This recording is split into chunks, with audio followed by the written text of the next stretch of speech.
Tonight's question is, why would anyone oppose a 12-step meeting, a free 12-step meeting like Alcoholics Anonymous or Narcotics Anonymous? That is the question that I will be talking about tonight. For anyone who doesn't know me, my name is Eric. I'm a recovering addict and alcoholic from Maine. And every once in a while, not often, but often enough, I will run into someone who opposes or protests the existence of 12-step meetings like Alcoholics Anonymous, Narcotics Anonymous, Cocaine Anonymous, unaffiliated 12-step groups. There's a large number of them, and they really dominate the recovery landscape, and they have for a while. Now, why would anyone oppose it? Well, ostensibly, usually what they'll say is there's these studies that show that 12-step meetings don't actually work. Maybe they'll even cite the study that they have backing them up. But I've questioned a large number of these people, mostly online, but in person, too. And it always comes down to there's only one reason, in my opinion, that anyone would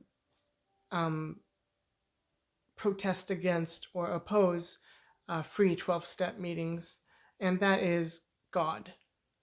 They don't like the G word. There could be a number of reasons for that. Maybe they're not religious and don't like the idea that surrendering to a higher power can work. Maybe that just seems too churchy or culty for them. Never mind the fact that there's a large number of atheists quite happily involved in 12-step meetings. But that really, it seems to me, to be the real main motivator, and the studies they cite are only secondary. But I will mention the studies first because that's like a solid thing I can talk about. And I take great issue with any study that would try to quantify success when it comes to addiction. And let me tell you why. I think when I look at these studies, I've seen a few. Some say that AA works, some say it doesn't, some are somewhere in between. When I look at one of these studies, it seems to be from the goals are vague, the criteria are vague. What is success? What is failure? How do you define that? And they seem to be approached from the perspective of a layman, someone outside of addiction who doesn't understand how it works. They seem to view addiction, like a lot of people do, like it's strep throat. You have a condition, you do the medical treatment, and afterwards you're recovered. Well, we addicts never say we're recovered. We say we're in recovery because it's something you have to work at every single day, sometimes every single minute, to stay clean. Excuse me. The White Book of Narcotics Anonymous is quite clear, and I think it puts it really well. Addiction is a progressive, chronic, terminal illness. If you leave it alone, it's going to kill you. It cannot be cured, but it can be temporarily arrested by working a program. And of course, the goal is to work the program every day, arrest it every day, until you don't have to worry about that anymore.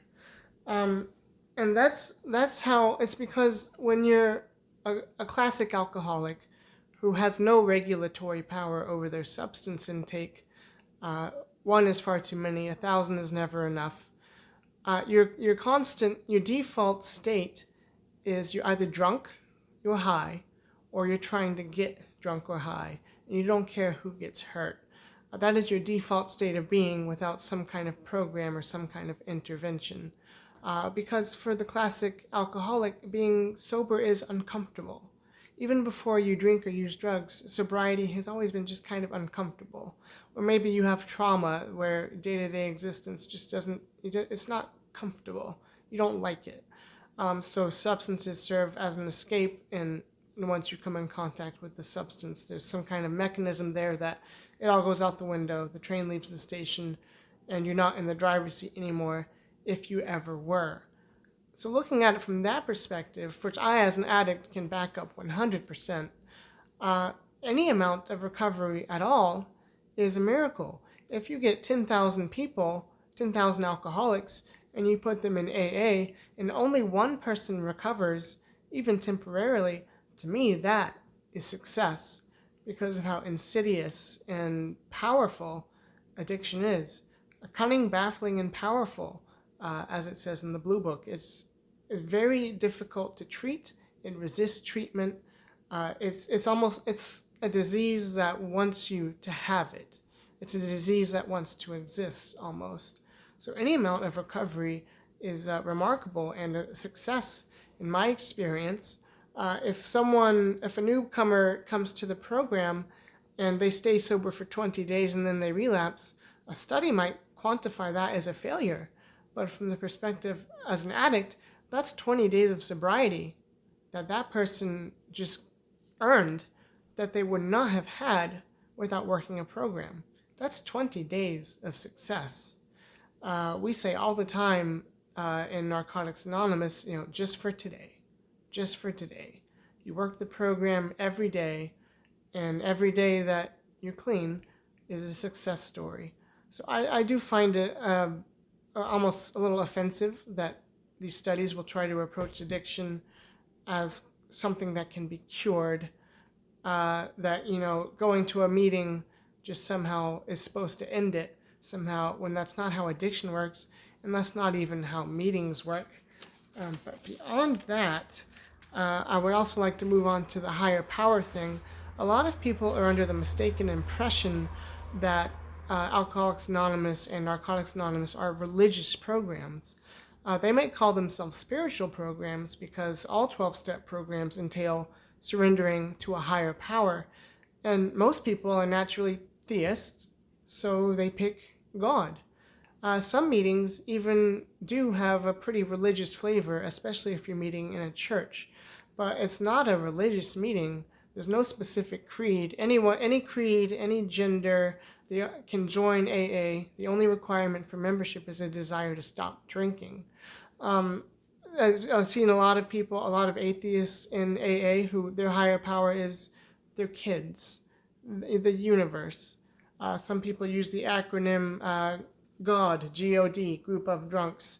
The whole point of a higher power is you need to identify something that is more important than the substance that once dominated your life, and you need to, quote unquote, surrender to something else. You need to put your life into something else's hands, because when you were in the driver's seat, obviously it didn't end well, right? And so as a utilitarian reason for a higher power, there's a reason it's there. It's not just religious mumbo jumbo. The point of a higher power is to switch your perspective. Instead of waking up and living for heroin, you're waking up and living for your kids, or for God, or for any number of things. That's kind of how the higher power works. That's why it's so important. And I would also submit that anyone who argues against or opposes 12-step meetings has a higher power of their own, whether they realize it or not. Everyone has something they live for that's bigger than themselves. Otherwise, we'd all just wake up and, shoot ourselves in the head as if we had the slightest difficulty, because there's nothing to live for, right? So anyone who opposes 12-step meetings on religious grounds is profoundly misinformed, and maybe they've been going to the wrong meetings. But a higher power is, it's a mind trick almost. It's a shift in thinking. It's not a religious dogma. So with that being said, I also find, it's strange that someone would even oppose AA because, okay, you don't like God, take God away. What are you left with? You're left with a free mutual aid program, addicts helping addicts, no membership dues, no fees, no crazy higher up structures or leaders. The highest possible position in AA is servant. It's literally just people helping people for free. Why would anyone be opposed to that? even if it didn't work.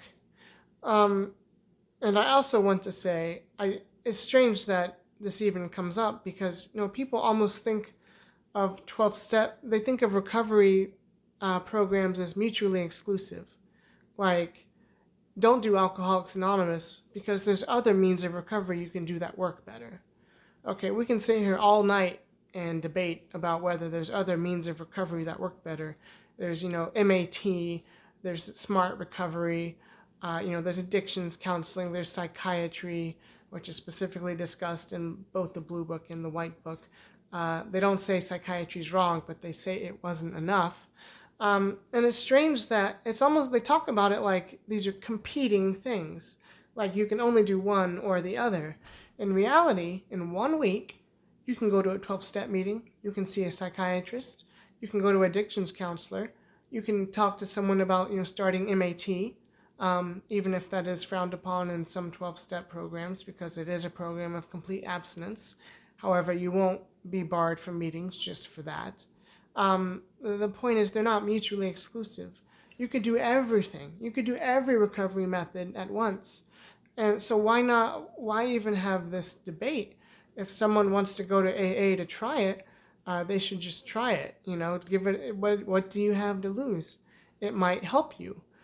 You could be seeing a psychiatrist and seeing an addictions counselor and doing well. Maybe you struggle a little bit. What's the harm in going to a 12-step meeting? Won't hurt, might help. So it's strange that we even have this discussion in the first place. But those are my thoughts. I think they're pretty well articulated thoughts, as much as I can, being nervous in front of a camera. But what do you think? If you want to leave a comment and talk about it, I know I have some people on my friends list who don't think highly of AA. If you want to talk about it, leave a comment. I'd love to hear what you think. Otherwise, I don't think there's anything else more to say. I hope everyone has a nice, clean evening, and I hope to see you guys next time. Have a good one.